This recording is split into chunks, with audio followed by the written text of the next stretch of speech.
नमस्कार. ठरलं तर मग या मालिकेच्या आजच्या भागामध्ये काय होणार आहे ते आपण पाहू. सुरुवातीलाच आपण पाहतो की सायली प्रतिमाला घेऊन तिच्या रूम मध्ये येते. ती तिला बोलते, प्रतिमा तुमचा अपघात होण्याआधी तुम्हाला खूप माणसांची सवय होती. माहेरी सासरी तुमच्या माहेरी माणसांची खूप वर्दळ होती, पण या घरातील माणसांचा तुम्हाला त्रास होणार नाहीये. त्यामुळे इथल्या माणसांच्या प्रेमाची भीती बाळगू नका. बरं, मी आता बाहेर जाते, थोडं काम आहे.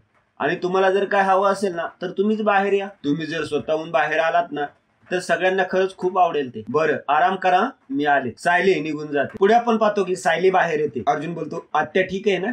सायली बोलते, हो. रविराज बोलतो, सॉरी सायली, मी ऐकायला पाहिजे होतं तुझं. तू नको म्हणत असताना सुद्धा आम्ही आमचे फोटो प्रतिमाला दाखवले. तिच्या चेहऱ्यावर असा भाव होता ना की मी शत्रू आहे तिचा. अश्विन बोलतो, रविराज काका हे बघ, तू असा स्वतःला त्रास करून घेऊ नकोस. आपल्याला प्रतिमात्याची अवस्था दिसते ना. यावर सायली बोलते, रविराज सर, प्रतिमात्या घाबरल्या यात तुमचा काहीच दोष नाहीये. त्यांना हे घर, इथली माणसं सरावाचं नाहीये आणि इतके दिवस त्यांना माणसांचा सहवास लाभला नाहीये. त्यामुळेच आता त्यांना हे सगळं नकोस वाटतंय. आसमी मध्येच बोलते, तू सोडून तू काय तिच्यावर जादू केलीस कुणाच ठाऊक. सुमन बोलते, सायली, तुझ्या मनातली माया वहिनींपर्यंत पोचते ग, पण भाऊजींच्या मनातलं प्रेम त्यांच्यापर्यंत का पोचत नाही कुणाच ठाऊक. तन्वीला तर त्या पूर्णपणे झिरकाडतायत. आश्चर्य आहे. सायली बोलते, मला असं वाटतंय की आपण त्यांच्या कालाने घ्यायला हवं. तन्वी बोलते, तू तसंच म्हणणार ग, पण माझी आई मला ओळखत नाहीये याचं किती वाईट वाटतंय हे तुला नाही कळणार. रविराज बोलतो, हे बघ तन्वी, आपल्याला हे काही दिवस दुःख सहन करावं लागेल. आणि सायली, मी आता प्रतिमाला त्रास होईल असं नाही वागणार आता. आणि तन्वी, तू पण आता जरा शांतच राहा. इकडे मैपत एका लहान मुलाबरोबर खेळत असतो. साक्षी तिथे येते बोलते, काय अण्णा, हे दुर्मिळ दृश्य आहे. तुम्ही आणि एका लहान मुलाबरोबर खेळताय. कोण आहे हो? मैपत बोलतो, विमा.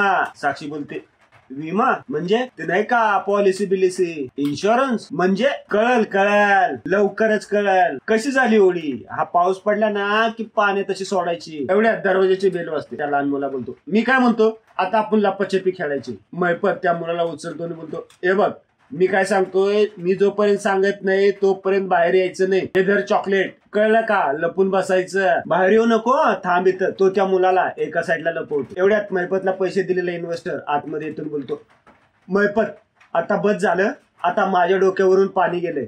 मला माझे दिलेले पैसे पाहिजेत. तुला आणखी मुदत मिळणार नाहीये. इकडे नागराज रविराजला आवाज देतो तो, दादा दादा, आनंदाची बातमी आहे. नागराज येताना एक बॅग घेऊन येतो. रविराज बोलतो, काय रे, काय झालं? नागराज बोलतो, अरे वहिनीचा पायगुण पाळला असं म्हण. हे बघ, प्रतिमा वहिनीचे चोरीला गेलेले दागिने सापडले आणि तो दागिने बॅग मध्ये काढून रविराजला देतो. रविराज बोलतो, हे कसं काय? नागराज बोलतो, ते मार्केट मधले एनके ज्वेलर्स आहेत ना, त्यांचा माणूस आला होता सकाळी दागिने द्यायला. मी बघितले तर प्रतिमा वहिनींचे दागिने. म्हटले तुमच्याकडे कसे काय? तर म्हणाला, तुमच्या मिसेस पॉलिसिंगला देऊन गेल्या होत्या, त्याला बरेच दिवस झाले, त्या घ्यायलाच आल्या नाहीत म्हणून तुम्हाला हे द्यायला आलो. आता बोला. दादा, मी लगेच पोलिसांना फोन केला आणि लगेच सांगितलं की आता पुढील काही तपास करण्याची गरज नाही आणि लगेच तुला दागिने दाखवायला. दोन्ही बोलते, अच्छा, म्हणजे ते सुमन काकीनी दागिने दिले ज्वेलर्सला पॉलिसिंग साठी आणि ती विसरून गेली. नागराज बोलतो, हा. प्रताप बोलतो, अरे हे पण असं कसं काय होऊ शकतं? नागराज बोलतो, प्रताप, अरे सुमनला ओळखत नाही का तुम्ही? किती वेंदळे ती माहितीये ना. सुमन बोलते, आहो पण. नागराज तिला गप करत बोलतो, अगं सुमन, तू एवढी महत्वाची गोष्ट विसरलीस? काय बोलायचं तुला आता? पुन्हा आई बोलते, म्हणजे दागिने चोरीला गेलेच नव्हते? नागराज बोलतो, नव्हते, तेच तर सांगतोय. हे सुमननी सगळी गडबड करून ठेवली. सुमन, तुला आठवतंय का आता तरी?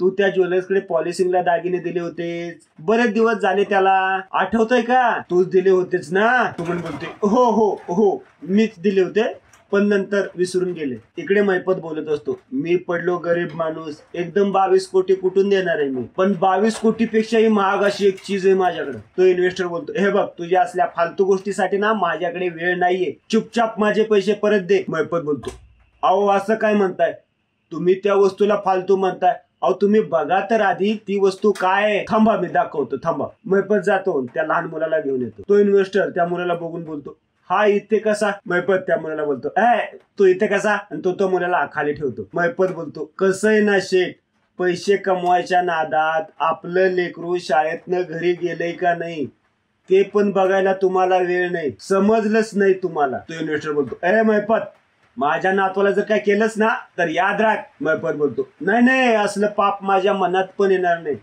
पण या हातांचं काय करू तेच कळत नाही. लय शिवशिवतात. नरडं दिसलं की लगेच आवळायला धावतात आणि त्यात असं बारकं नरडं असलं तर लगेच आवळलं जातं. बिचारा मी तरी काय करणार. इकडे रविराज बोलत असतो, अगं काय हरकत नाही सुमन, होतं असं कधी कधी. बघितलं पूर्णाई, प्रतिमा आली आणि तिचं स्त्रीधन पण सापडलं. पूर्णाई बोलते, प्रतिमाचा पायगुण आहेच तसा, पण सुमन तू पण जरा नीट लक्ष देत जा बाळा. अर्जुन म्हणतच बोलतो, सगळे किती खुश आहेत. सिनियरला तर किती दिवसांनी असं हसताना बघतोय, पण ती डेड बॉडी मिळाली होती, तिचं इन्व्हेस्टिगेशन व्हायला पाहिजे आता. सुमन बोलते, भाऊजी आपण आता घरी जाऊया ना. नागराज बोलतो, म्हणजे अरे तुम्ही तर राहणार असं वाटलं म्हणून मी बॅग घेऊन आलो होतो, तुमचे कपडे घेऊन आलो त्यात. सुमन बोलते, अहो नाही नको, आता निघायला हवं आपल्याला. भाऊजी आपण वहिनींना पण घरी घेऊन जायचंय ना. कल्पना बोलते, इतक्यातच. सुमन बोलते, हा म्हणजे स्वतःच्या घरी गेल्यावर त्यांना लवकर बरं वाटेल ना. पूर्णाजी बोलते, मग हे प्रतिमाचं घर नाहीये, इथे तर ती लहानपणापासून येत होती. या घरात तिच्या लहानपणीच्या आठवणी आहेत. प्रतापराव बोलतात, आणि सगळ्यात महत्वाचं म्हणजे प्रतिमा फक्त सायलीचं ऐकते. समजा तुम्ही तिला घरी घेऊन गेलात आणि ती तिथं हायपर झाली तर तुम्ही काय करणार आहात सांगा ना. सायली बोलते, रविराज सर मी तुम्हाला विनंती करते, प्लीज प्रतिमा त्यांना काही दिवस इथंच राहू द्या. रविराज बोलतो, मगाशी जे काय घडलं ते पाहता प्रताप म्हणतोय ते पटतंय मला. सायली तुझीच सोबत राहू दे प्रतिमाला. पूर्णाजी बोलते, ए मग तुम्ही आणि तन्वी राहा ना इथं काही दिवस, म्हणजे प्रतिमा तुमच्या नजरेसमोर राहील आणि तिलाही तुमची सवय होईल. तन्वी मनातच खुश होते आणि बोलते, आणि मला अर्जुन सोबत राहता येईल. सायलीच्या नाकावर टिचून मला त्याच्या समोर मिरवता येईल. रविराज बोलतो, ठीक आहे पूर्णाई.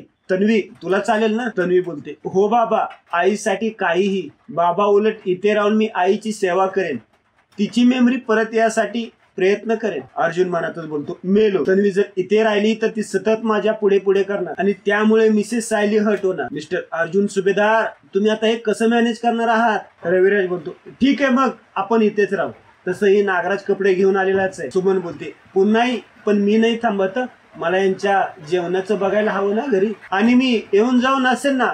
आणि सायली ते प्रतिमा वहिनींची छान काळजी घ्यायला हे माहितीये मला. नागराज आणि सुमन निघून जात. सायली बोलते, चला मी नाश्ता वाढायला घेते, या पटकन. अर्जुन म्हणतो बोलतो, आता हा चान्स आहे, मिसेस सायलीना काल काय झालं ते सांगायला हवं. अर्जुन लगेच सायलीच्या पाठी जातो आणि सायलीला हळूच बोलतो, मिसेस सायली मला तुम्हाला काल काय ते सांगायचं. सायली जोरात बोलते, काय सांगायचंय. सर्वजण अर्जुनकडे बघायला. अर्जुन सायलीला बोलते, मिसेस सायली काल काय झाले ते मला तुम्हाला सांगायचंय. सायली जोरात बोलते, आई मी प्रतिमा त्यांना नाश्ता घेऊन जाते. हा. सायली अर्जुनचं न ऐकता निघून जाते. इकडे महिपतचा इन्व्हेस्टर बोलतो, महिपत तुम्हाला धमकी देतोय. महिपत बोलतो, नाही नाही, समजा तुमचा नातू शाळेतून घरी जाताना एखाद्या ट्रकने त्याला उडवलं. समजा तुमचा नातू स्विमिंग पूल मध्ये गुडघे एवढ्या पाण्यात पोहताना तिथंच बुडून मेला तर केवढ्यात पडणार आहे तुम्हाला. हे बघा इन्व्हेस्टर साहेब, मी अतिशय गरीब आणि प्रामाणिक माणूस आहे. 113% तुमचे पैसे बुडवणार नाही. काय ना, ज्या आश्रमशाळेच्या जागेवर आमचं बांधकाम सुरू होणार होतं त्या जागेवर आलाय स्टे, त्यामुळे झालंय थोडं लपड. त्यामुळे तुम्ही डोक्यावर बसू नका, जरा कळ सोसा, जरा, नाहीतर याला जास्त कळ सोसावी लागेल. तो इन्व्हेस्टर मुलाला उचलून घेतो. महिपत बोलतो, अजून एक, माझ्याकडनं त्याला मोठं चॉकलेट द्या. इन्व्हेस्टर बोलतो, त्याची काही गरज नाहीये. महिपत बोलतो, मग आता ठरवा, 22 कोटी लवकर परत पाहिजे, काही चीज वस्तू व्यवस्थित राहिली पाहिजे. तुम्हाला दिलेला शब्द आहे, 113% पैसे कुठेही जाणार नाही, डोक्यावर बसू नका. हा. इन्व्हेस्टर निघून जा. साक्षी टाळे वाजवत बोलते, माइंड ब्लोईंग, क्या बात आहे यांना. नाही म्हणजे कसं सुचतं तुम्हाला. खरं तर या पद्धती तुमच्या पटत नाहीत, पण तुमचं कौतुक केल्याशिवायही राहत नाही. महिपत बोलतो, कौतुक बस झालं, 22 कोटी कुठून आणायचे याचा विचार करा. त्या आश्रमशाळेवर असलेला स्टे उठला तर पैशाला लागलेलं बुच निघणार आहे. करा, विचार करा. इकडे अर्जुन सायलीशी बोलण्याचा प्रयत्न करत असतो, पण सायली त्याचं काय ऐकून घेत नाही. एवढ्यात तन्वी तिथे येते. अर्जुन मनातच बोलतो, ओ नो, मी जर मिसेस सायलीशी व्यवस्थित बोलतोय हे जर तन्वीला दिसलं तर तिला डाऊट येईल. सायली अर्जुनकडे बघत बोलते, काय बोलायचं होतं. अर्जुन रागातच बोलतो, काय बोलायचं नाही मला. सायली मनातच बोलते, म्हणजे आता यांचं सगळं प्रियानुसार बदलणार आहे का. ती दिसले की हसणार आणि माझ्याशी बोलणार सुद्धा नाही. नाटकाच्या नावाखाली मी हे खपून घेणार नाहीये. आता मीच यांच्याशी बोलणार नाही. आणि आजचा भाग येथेच संपतो.